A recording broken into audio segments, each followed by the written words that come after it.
Assalamualaikum, salam Ramadan. Hari ini saya akan berkongsi 7 tips berpuasa bagi mereka yang mempunyai masalah gastrik dan GERD. Nombor 1, jangan lupa atau jangan skip untuk bersahur dan kalau boleh seeloknya dilewatkan waktu bersahur. Itu kan selari dengan ajaran agama Islam.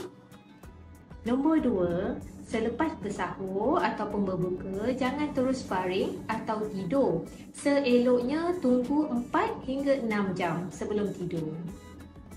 Nombor 3, berbukalah secara bersederhana, jangan makan sampai penuh. Nombor 4, mulakan dengan sesuatu yang ringan seperti kurma dan air kosong. Selepas solat maghrib, barulah boleh makan makanan yang berat. Tetapi jangan makan banyak-banyak. Nombor 5, berkaitan moreh. Kalau boleh, cuba elakkan. Tapi lepas tarawih, mesti ramai yang ajak moreh kan? Nombor 6, cuba elakkan makan makanan yang menyebabkan gastrik. Contohnya makanan yang berkafein, makanan yang bersitrus, berasid, makanan yang terlalu banyak lemak.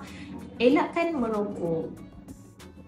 Dan yang terakhir, nombor 7, cuba lebihkan makanan yang berkhasiat seperti yang lebih fiber, yang kurang asid, yang kurang lemak. Kalau boleh, lebihkan makanan yang mempunyai probiotik seperti tempe dan yogurt. Tapi jika anda setelah mengamalkan apa yang saya cakap tadi, masih juga mempunyai gastrik, anda perlu dapatkan rawatan doktor kerana anda mungkin memerlukan ubat untuk mengawal asid di dalam perut. Ramadan adalah waktu yang tepat untuk memurnikan jiwa bersama dengan tubuh. Salam Ramadan, lots of love!